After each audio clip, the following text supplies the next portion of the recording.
the issue of associations. We have requested even to the police and even our lead agents, the Traffic Safety Council, that when they are compiling statistics, can they actually separate us from rogue elements who do not listen to the government? We are compliant Kombi operators, and our members, they put everything. Ask VID, we're always there. Ask the council, ask the RMT, we're always there, and we are also working with Traffic Safety Council to make sure that every driver must have defensive. So in return, what are we getting? This is the persecution that we don't deserve, because we are compliant. And what we are now worried is that we had built a spirit of compliance to operators who were down during COVID suspension, which we do not blame the government. But now we have actually resurrected. And after the resurrection, this comes. What are we going to do with these drivers who were actually plying these routes are rich, you know? So it is our plea that maybe the government, they've done 120. Maybe if we can have 100 kilometers, because most of our distances, they are over 60 kilometers.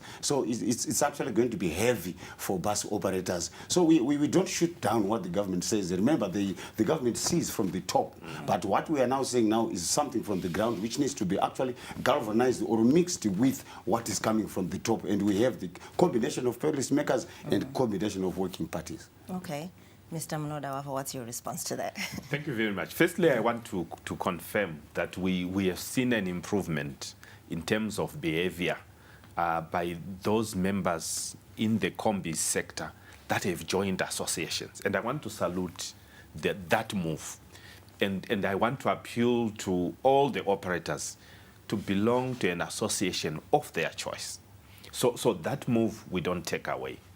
But you then go to the next step and say, and perhaps let's take a step backwards and say, why Kombis? What is the root cause of the problem? And it's a fact that compared to the high volume buses, we see more of non-compliance on the Kombis. Okay. I think my colleague here will agree with me that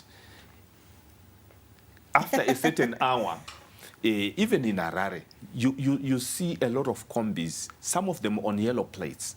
Now they emerge from nowhere, they start operating. That is lawlessness. The second thing that I think there is no big debate around is the behavior, the rowdy behavior of some, and it's not all, but some of the Kombi operators and the touts associated with them. We also know, and we have seen cases, numerous cases, that a Kombi can easily change even the fare midway and just say, this is what we are now charging. Unlike buses, the fourth thing I will talk about is that when you talk safety and you're now looking at long distance traveling, the chances are you're traveling with your suitcase. And the chances are that suitcase is in the same vehicle. It's not on the top, because most of them are not designed with baggage carriers on top. So it's mixed. You're mixing now passengers and perhaps suitcases and other goods. And those things easily become missiles, very dangerous in the event that there's an accident or an incident. So these are some of the things that have influenced government to now say, let's limit them to a certain distance. Okay. People will argue whether it's supposed to be 60 or 65. But when you are making a decision, you come to a stage where you make a certain decision and say, this is what we think should be the case. Okay. Let them not do long distance. After all, we have long distance bus operators, the high volume ones, that are more compliant. And I'll talk about compliance a bit later, but I think one of the things that we may debate over is we have seen over the last few accidents that have happened, some of the Kombis, and it's a worrying number, do not even have basic things like insurance, let alone passenger insurance. So you have people seated in a vehicle, and in the event that anything happens, people look back, they point a finger at government. Even if they didn't, lives are lost. Okay. And all government is trying to do is to save lives, and hence some of these decisions. All right. So, Mr. Nananga, without ignoring all these challenges and all the risks that come with traveling on the Kombis, we also saw what happened last time when the Kombis were taken out of the road and it looked like the buses were overwhelmed and were struggling. to then help people, and people struggle to commute to and from work and school. Do you think buses are capable of servicing all these areas close to the cities with this reduction? Yes. I think since that time, we're working hand in hand with government. We are allowed to import buses, and by then we had asked for about 500 buses. And we have since surpassed the number we were given. We've imported about 1,000 buses. And by the end of the year, I think we will be sitting on 1,500 buses, which means we've got 1,000 buses in excess. So I think that issue is not an issue. The biggest problem which we have is order. Okay. We need to be strategic. We need to be organized so that we don't have other areas where there's overtrading or where it's oversubscribed. So we need to balance, I think, together with the ministry. At the end of the day, if we have the combis still plying in urban, I don't think we have a shortage. Okay. Let's hear from Mr. Khumalo. What are your thoughts on these restrictions? Mr. Khumalo? I can hear you. Thank you very much, viewers and my colleagues that on this program. To start with, I must make it very clear that I don't run combis. I'm a chairman of a taxi association called Exprecos. It is quite very unfair that my colleagues, Boop, Jovamba, and so forth, are not included in this program, which I think is quite very unfair. Anyway, nevertheless, here in Bulawayo, we've got association of combis. I think it's 4 of them. And it's under the local authority. They're operating quite very well. Now, coming to the issue of these 60 kilometers, I think it's quite very unfortunate. It was really uncalled for. The traveling 100 kilometers does not make a Kombi commit an accident. I think my representative from the government should have really looked at the roads, because it's not only the vehicles, the roads themselves, like going to Kezi, Ngai, there are no roads. Nevertheless, they are trying, they need to be assisted, but I think they are killing the Kombi guys, because already they are suffering under the unscrupulous Shiga who don't, they operate nilly-will, they can pick anywhere. They were now surviving on these long distances. Now, I don't know where they will go to. In long and short of the story, I think the Ministry of Transport must re-look at this unfortunate situation by cutting other people's lives, business, especially the Kombi guys, who have fought very hard. It's not easy to run transport. I think Zupco can really attest to that. It is not really easy to run transport. I urge our Kombi guys to approach the Ministry of Transport again. So, the Ministry of Transport must even hear. Those are my submissions. Can I come in once? Yes. I think the points he raised are very important. But let's look at it not just from a Kombi's point of view, but from a transport services point of view. You have a situation where, in terms of long distance intercity travel, the high capacity buses that my colleague Nanangai is talking about, we have enough of those. But you now also have additional competition on the long distance coming from the Kombis. Government has not banned Kombis in Zimbabwe. Government has simply said, let the long distance, high volume buses do the long distance intercity travel. Remove those Kombis that were competing with the buses unnecessarily, and push them back to within 60 kilometers. In other words, they've pushed them back to the cities. In the cities, the current problem you have is mshikashika. And the average person, when you talk to them, they'll tell you that they bought mshikashika. It's not the most comfortable mode of transport. But they bought it because there is a shortage of transport. Now, all of a sudden, you have Kombis that have been pushed back into the cities. So if there is proper implementation and enforcement, which government is going to do? You now have people traveling safely, and Kombis even have shorter leg room when you look at it. Some of us are a bit on the tallish side.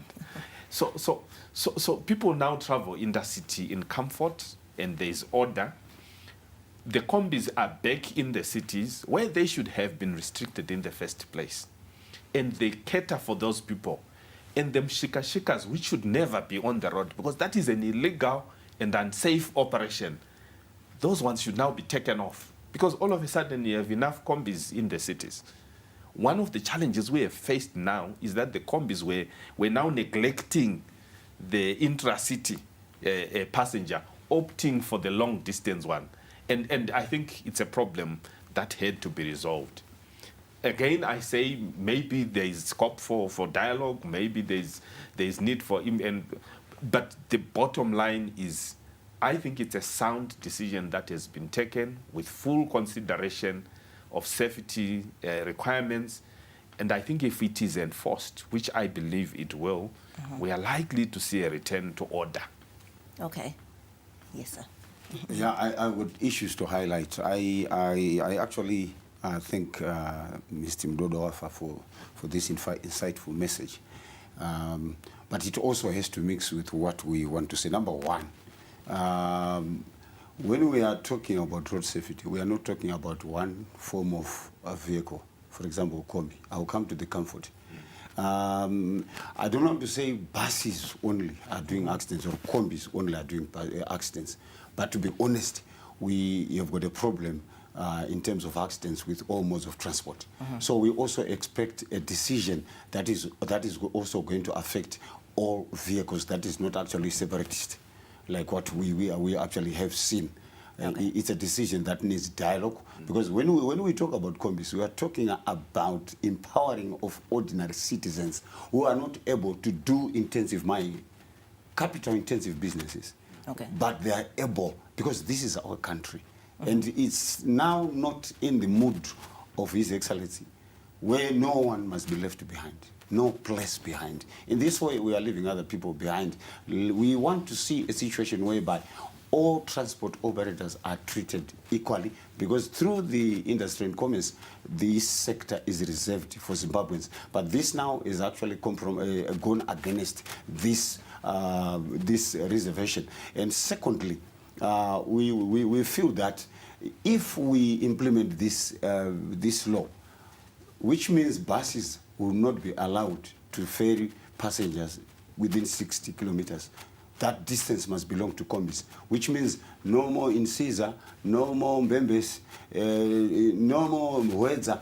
If it is a matter of that, which means we would want to see the police officers also barring buses from actually ferrying passengers. Why doing that? We have got Kombi operators who have complied.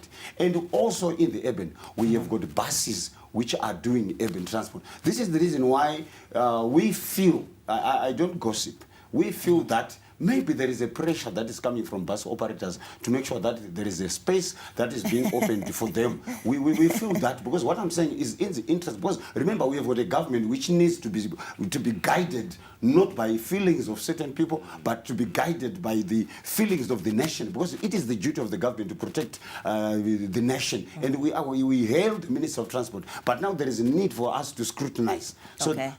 We don't see fairness there. There's need for dialogue. I'm happy our lead agency violated that, and we are writing a letter to the minister. This is not war. Remember, we remain humble. Remember, we remain organized and professional to make sure that we actually reach where we are. As I speak, it's burning. I have to highlight. It's burning within the operators. They are holding a heap of papers, and they are saying, in return, where are we going to do business with these papers? We've got vehicles who have got already permits for Chinoi, papers for drivers. What are we going to do right now with those? And I heard yesterday there were hiccups where Bindura-bound Kombis were stopped. And all of a sudden, this is why someone was saying, why suddenly? It's a good idea, but why suddenly? It has to be in phases. This is the reason why I said, why can't we have it maybe reserve us 100 kilometers? Maybe it can work and we can do business. And lastly, the comfort issue. We have got Kombis which are small.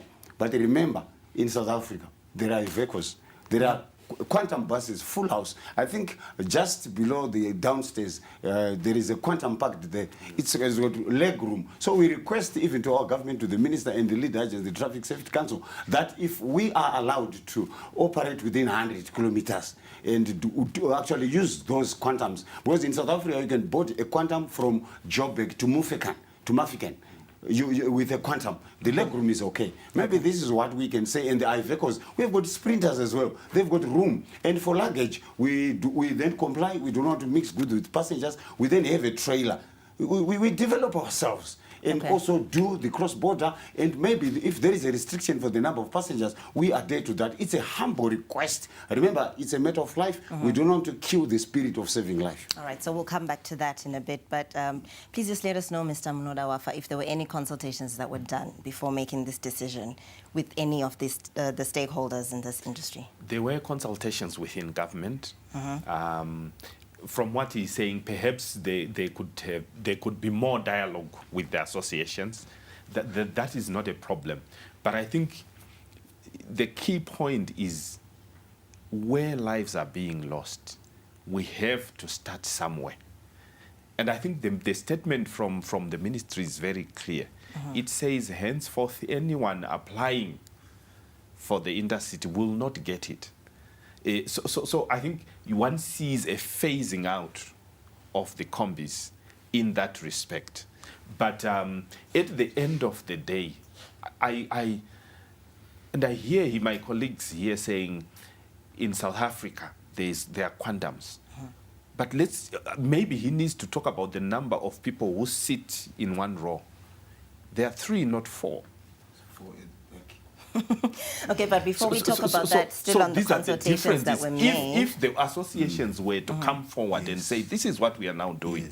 I don't think in South Africa, and I've been there and used combis, you don't see anyone sitting at Kadoma. Sure. That's where the safety concerns then come in. Because we can't pretend that there is no problem. There is a problem that government is trying. The moment somebody sits there, they distract the driver. So the whole safety arrangement around the Kombi gets compromised. I love a discussion where the Kombi operators approach government and say, this is what we are now planning to do, and we shall do it. And they start behaving in that manner. That promotes room for dialogue, better dialogue perhaps than what he feels now is the case. But for now, the immediate concern is to save lives. Okay. So since this decision has already been made and they feel that it was very abrupt, were you invited to talk about this before the announcement? I don't want to say things that are not happening. All along, whenever there is something, our minister, the ministry, even the Traffic Safety Council, they are #1 champions of stakeholder engagement. But in this case, we have just seen it dropping, and we don't know. But we feel that the government is good. It should sometimes, they see it fit to do it, maybe agency. But now it has happened, we accept it. We definitely, I agree with what Mr. Mnodawafa has said. We must make sure that we prove with the evidence that we are going to comply with whatever that we actually request. And then Mr. Khumalo, were you involved in any way before the decision was made? What I have to concur with one of my panelists who's with us here, that what is it that is going to happen about the 60 kilometers? Are the buses going to be carrying, or they will be banned, they will be stopped, they must carry? That was a valid point, and I think I'm excited about that. I want to see what the government is going to do when it comes to that, because the buses cannot enjoy the bigger cake. So the 60 kilometer zone must be left then to the Kombi. And what is going to happen to the Mshigashigas? Because the Mshigashigas, they go anywhere across the country, any corner. So it will appear it is targeted, it is selective application of the law, which is targeting the Kombis only. We must deal with the causality. The causality of the Kombis going long distances at times is created by the Mshigashigas who operate in town. They've virtually taken all the business away from the Kombis. So they are forced to make these long distances. So I concur with this. I hope the minister has spoken also very well that the door has been opened people can sit down and discuss further. Okay, thank you, Mr. Khumalo. Now, coming back to you, Mr. Nananga, we heard the accusation that was raised that it's the long-distance buses that are behind this whole movement. What's your comment on that? You know, my sister, there's always a blame game. There are very people who can take the blame on their shoulders or who would accept change. At the end of the day, we are not government, but we respond to government. We've got our issues which we address to the government, and it's up to them, the way they see, whether to take any direction they want. Yeah, it can be of that kind of a thinking that maybe the bus operators have done something. We haven't done anything. We are just equal citizens, just like everybody. And we are all transporters, just like anybody. And remember, having a bus is not restricted to anybody, or having a Kombi. The choice is yours, maybe with your financial capacity and this and that. But at the end of the day, we serve one government. Okay. And then you told us earlier on that you've acquired more buses. The thinking here is that those buses do not have any routes, and so this is why now they're infiltrating and taking over where the Kombis have been the routes that they have been taking. What's your comment on that? Yes, we've got more buses, and most of all the trunk, there's overtrading. There's oversupply. Yes. That's a fact. Yes. And you can witness a lot of things have happened, over speeding, unfair competition, this and that. It's because we've got too many buses in the country. But not saying that the government, because of that, they've taken that decision according to me. I don't think so. But the fact that the resources are there is true. Okay, so your take on this issue is that the Kombis are the ones that are mostly responsible for the accidents we've been seeing? No, I can't say that. Because at the end of the day, we all use the same roads. I understand you drive also. I'm a driver as well. Every vehicle is prone to accidents. There are so many factors to consider. But at the end of the day, like I've said, that this is a process. Even buses are involved in an accident. That's why at times you see we take initiatives that what can we do to reduce accidents. I think we're on the forefront about the speed limiter, about the fleet management, where all buses should be on tracking. It is trying to reduce road carnage. And then, Mr. Mnodawafa, the ministry has also put the following measures to be followed by the Kombis, that no Kombi should be allowed to drive on the road without a speed limiting device installed and a speed monitoring system installed. So the big question which people are asking is, will they actually be able to meet these regulations? You see, when you decide to go into business, you should do it wholeheartedly. When you decide to invest in a certain sector, you should be able and prepared to comply with the rules and regulations. As long as if there were no accidents, I don't think we would be seated here. If we were not losing 5 people per day, and on average, we would not be talking about this issue. But this is now a response to a situation that we see on the ground. The Kombis, if we want to go back, when did the Kombis and why were they introduced in Zimbabwe? When they were introduced, the whole idea was to deal with urban transportation of passengers. But over time, there was relaxation. Over time, there were issues even on intra-city, or intercity rather, travel. That's where the Kombis then got the 120 kilometers. Now, all the country is saying, all what government is saying is, we acknowledge that we now have enough buses. On the other hand, we also acknowledge that we have a problem related to compliance, to safety on the Kombis. Okay. So let's reset. Let the long-distance buses do what they were designed to do. Let the Kombis go back and service the underserved urban passengers, because we have a crisis in urban centers. And I thought they would be celebrating that they are now back where they belong. But their push should now be get rid of Mshika-shika. In my view, that's what, as a country, we should now focus on. Okay. To say, now that the Kombis are back in business, we have sent them back where they belong. How do we protect them? so that they continue to enjoy the business they have been enjoying. The fact that you have mshika-shika, it's a sign that there's a market. It's a sign that the areas they are applying are underserved. And we are simply saying, let the Kombis go back and start serving the people they were designed to serve in the first place. So as they engage, and one of the things about the Second Republic is that they have said, let's engage. Engagement is an issue. But as they engage, in my view, instead of simply saying, oh, we no longer want the buses to pick and drop within 60 kilometers, I think their main thrust, if I were them, the first thing I would talk about is, what do we do to mshika-shika? How do you get rid of them? Because they are taking our space. You have sent us back home. We are home, but we are overcrowded. Get rid of this person. Then people deal with the real issue, the illegal operation called mshika-shika. Okay. I'll say we'll just take a short break. Thank you, gentlemen, for sharing your views on this. Please keep sending your questions and comments on our social media platforms. Don't go anywhere.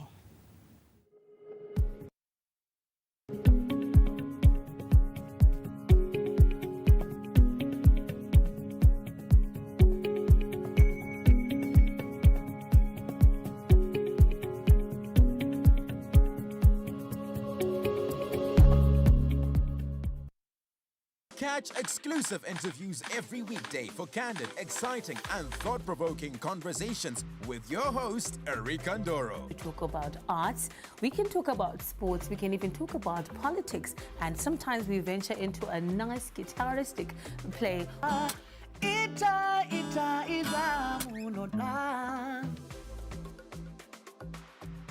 The one story where you can't get out of your head. Wakatarisa munhu so Erika, like where you are sitting. Ndozongokona bata face so pasina munhu. Wakasiya music yako yo afro chakuti ndo music manje no yeMzimbabwe. And I'm sure they're still saying the same thing now. Yeah, so Shona kana kuti Chindevere kana mumwe mutauri muno muZimbabwe ndiwe iwewe. Ndiwo rupawo rwako. Ndicho chidadiso chako. Catch me, Erika Ndoro, right here on ZTN Prime every single Monday at 7 p.m. whilst we get exclusive.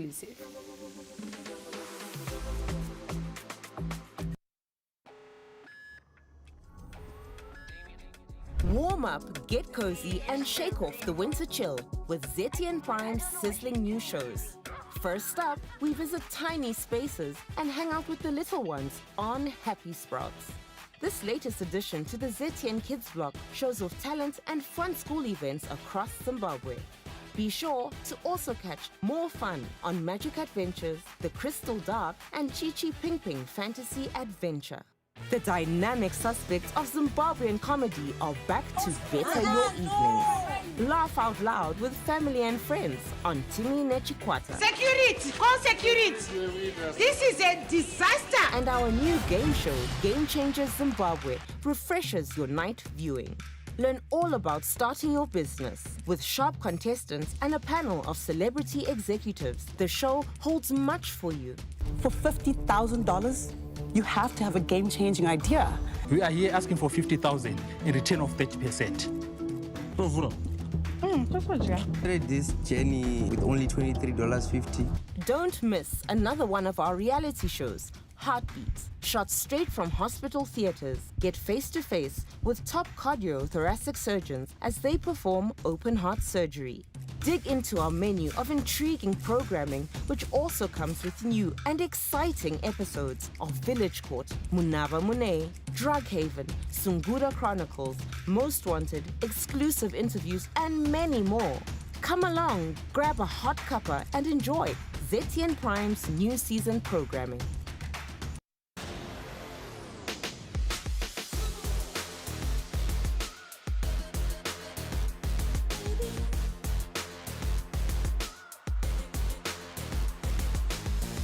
My fundamental question, of course, is ZEC ready? The Zimbabwe Electoral Commission is definitely ready. Should Zimbabwe dollarize? Makati vimbisa kuti mari iyi mari chaiyo chaiyo. Dura, where you ZANU-PF. Are you saying the police are lying? Been watching, of course, Zimbabwe's premier current affairs program. We are a structured political organization that is mathematical and scientific and methodical and quantitative. Unlike our friends here, we don't quack about competition.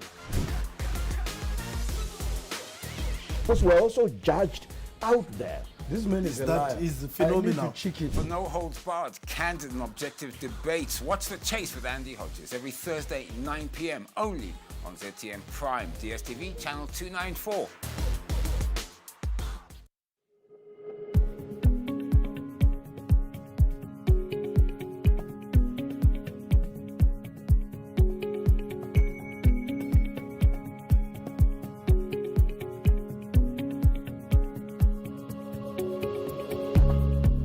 Welcome back to Beyond the Dollar on ZTN Prime. I'm Wazanai Sansole, and this day we are talking about the new radius-based restrictions for Kombis. And I'm joined by Mr. Samson Nananga, the chairman of the Zimbabwe Transport Passengers Association, Mr. Munesu Munodawafa, the director of the Traffic Safety Council of Zimbabwe, and Mr.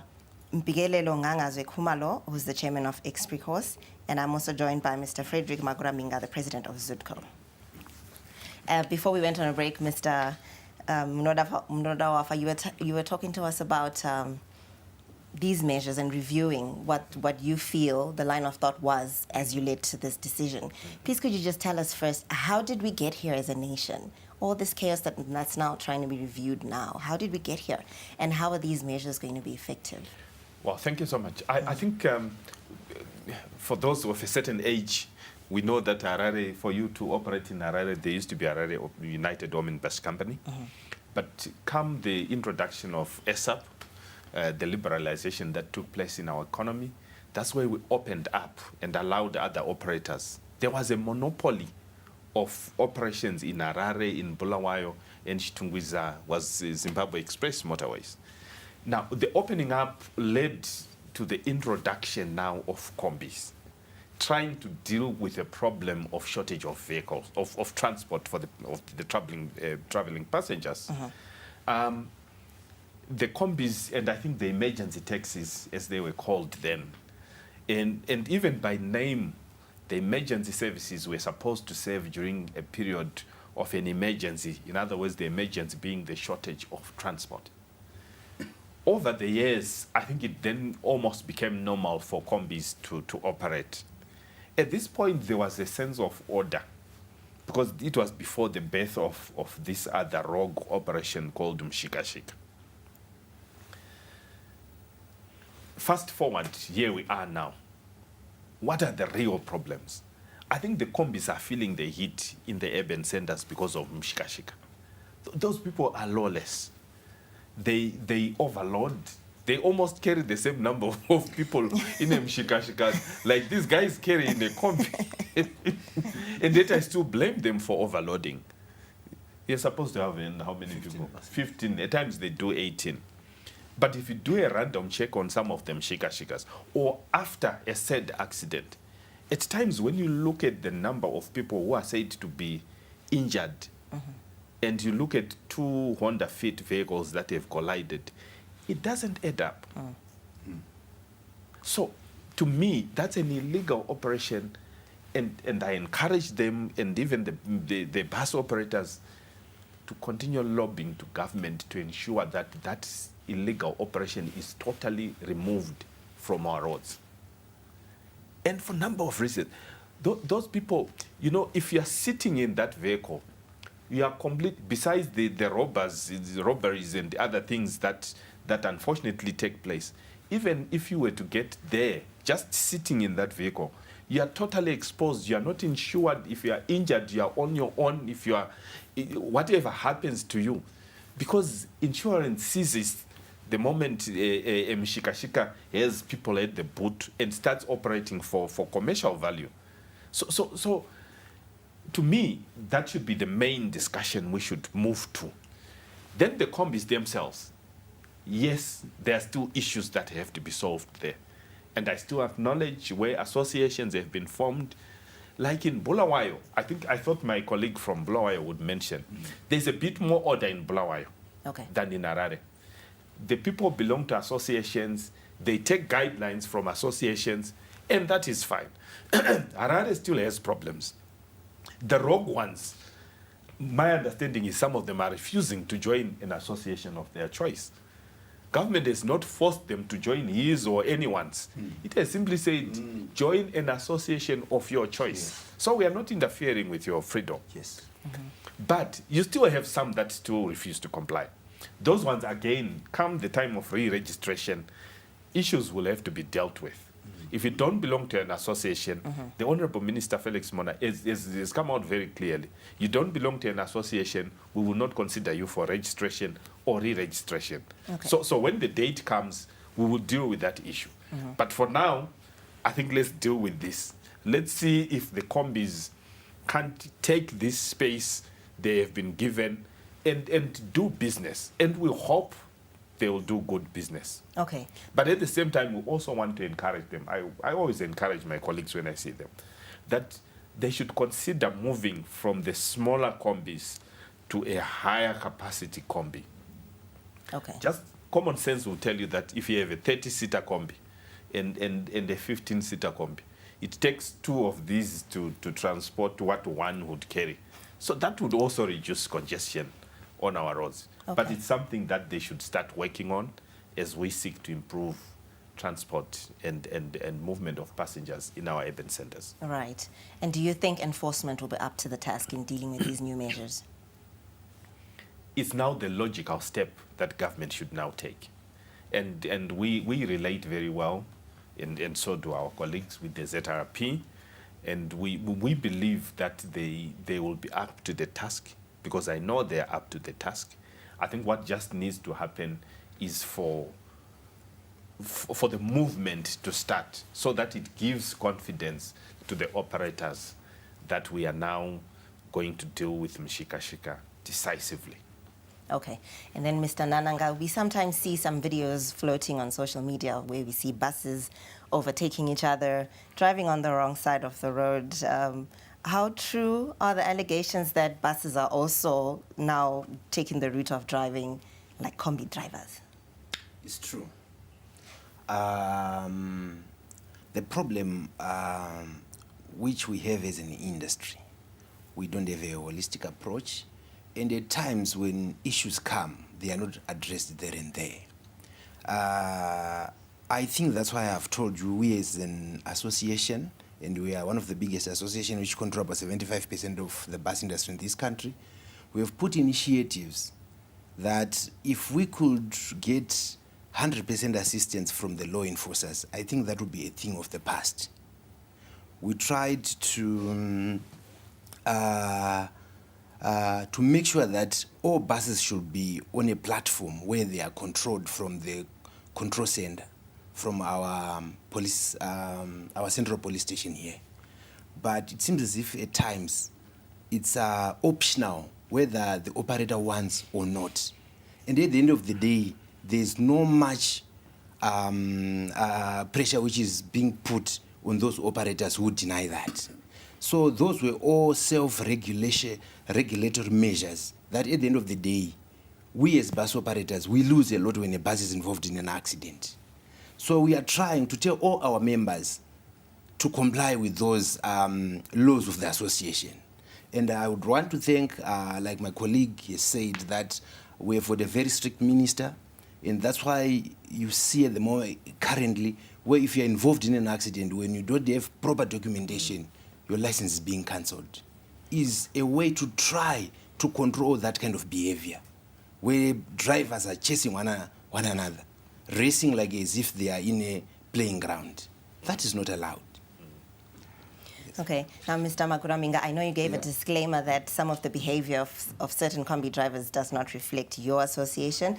But since you're here representing Kombi drivers, just would like to ask, is it really difficult for them to follow the law just for the safety of everyone, if you take into consideration everything that has been brought up here, the seating arrangement, the speeds, and then driving around on the wrong side of the lane, stuff like that?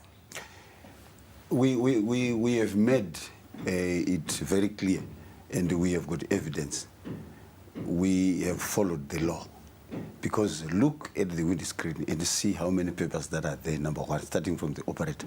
Number two, if we get into the ranks, you can see that many drivers are now doing defensive as I speak, and you are also doing those classes.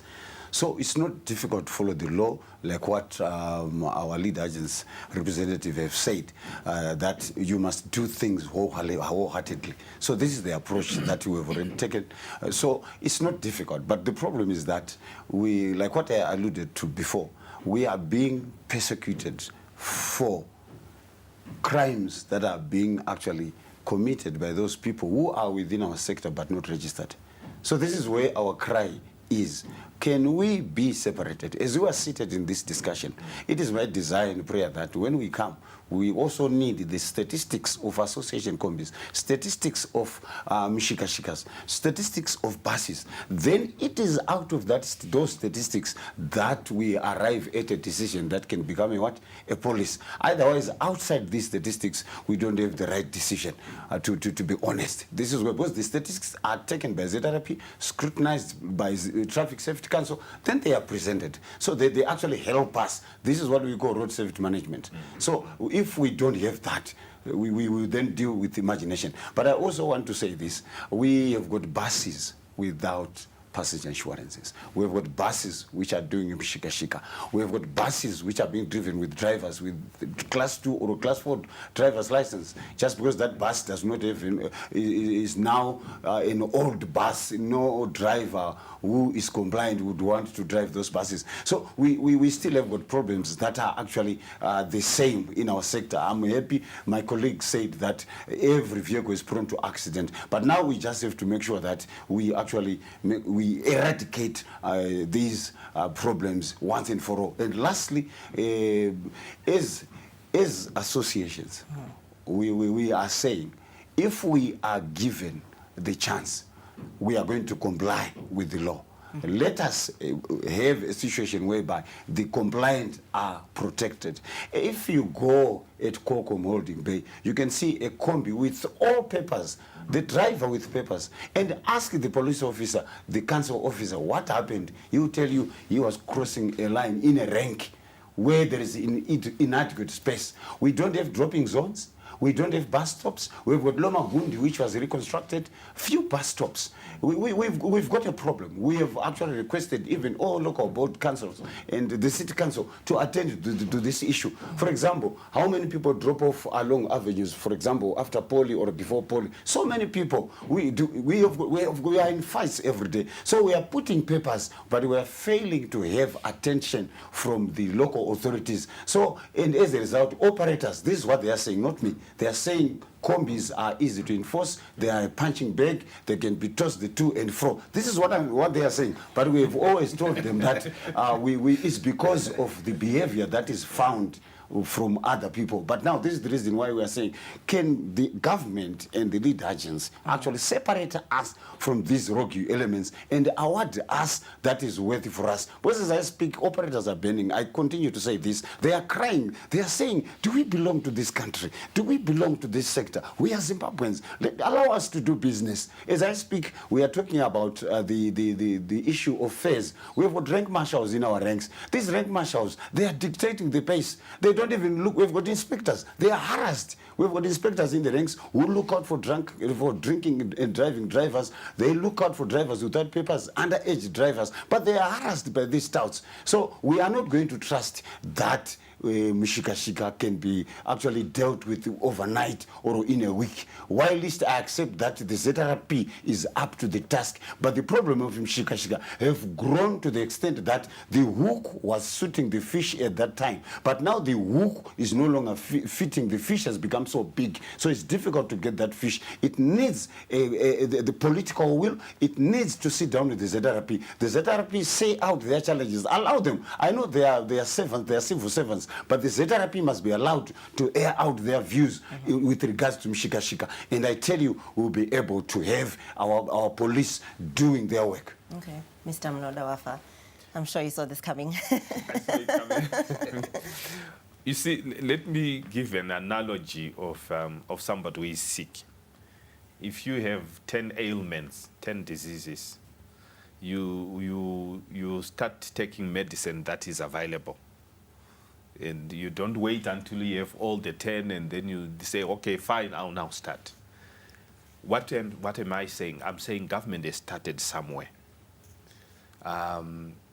And it's, in fact, a continuation of a number of measures that are in place. The buses, at some point, they were crying when the issue of SI 119 came on the speed limiters. Because they were saying, but why us? Why are you leaving out the Kombis? So the measures are not necessarily targeted against the Kombis. And I want to appeal to them not to feel that they are punch bags or they are easy to push aside. They are not.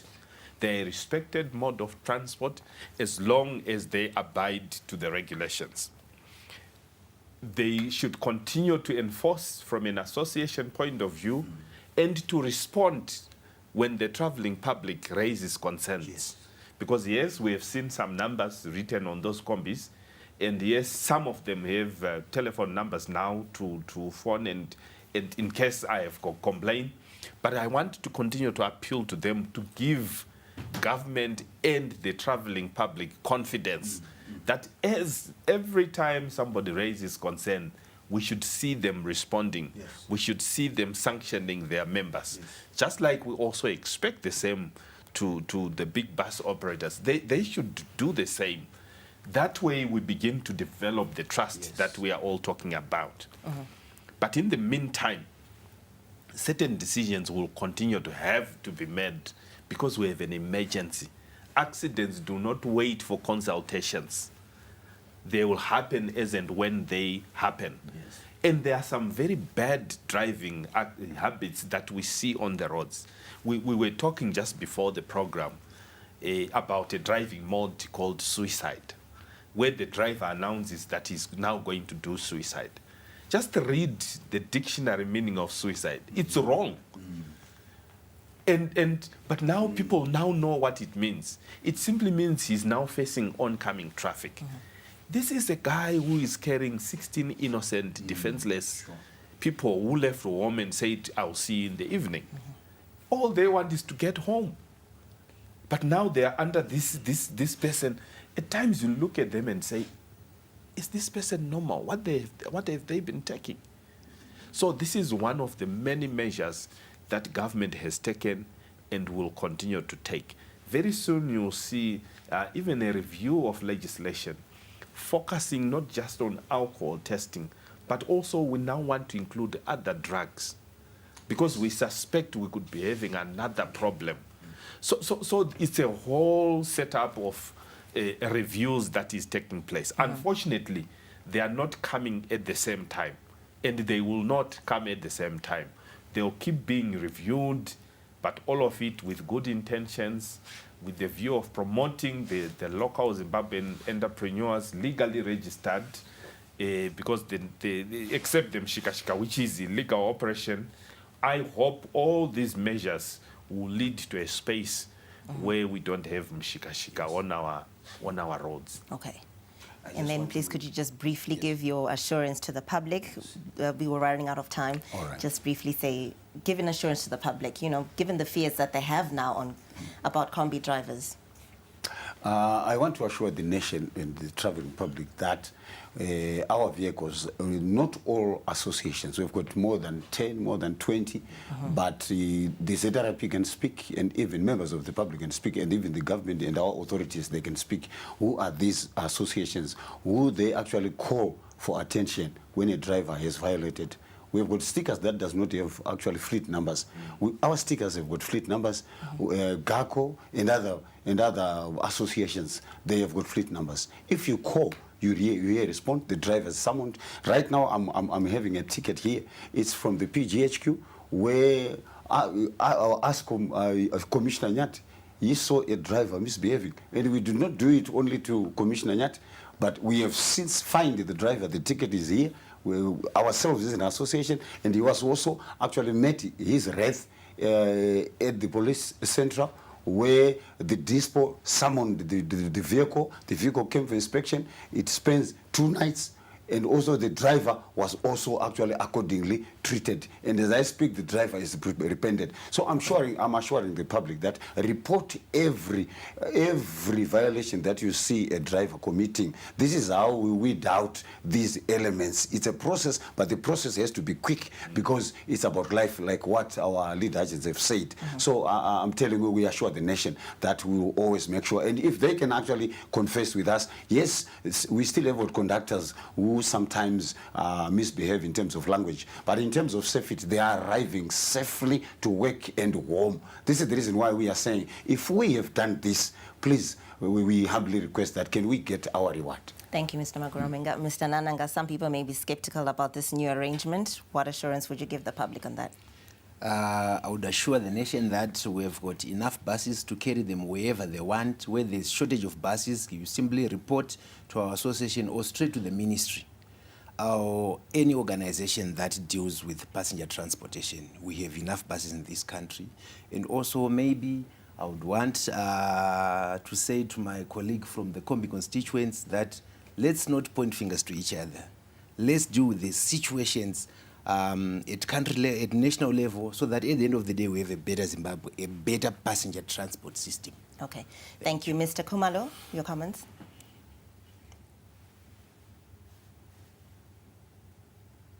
Mr. Kumalo, are you there?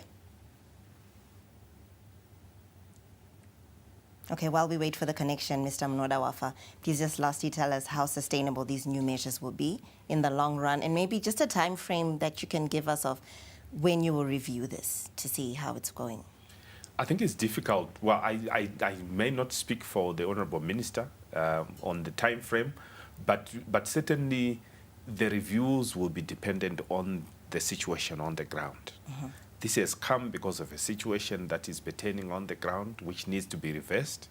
And I want to believe that our government will continually review this legislation. As long as it's working, it will be fine. As long as it is leading to the reduction of carnage on our roads, it will be reviewed. It will be acceptable. Life is sacrosanct, and that is all government is trying to do by implementing all these measures. Even though some of them may appear painful, I think let's also look at it from the other side and say, what does it feel to lose a brother, a sister, a mother? Because when I say 5 people, these are not statistics.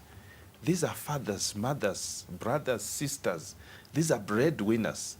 Let's consider the life of that breadwinner that is lost. What remains of the family?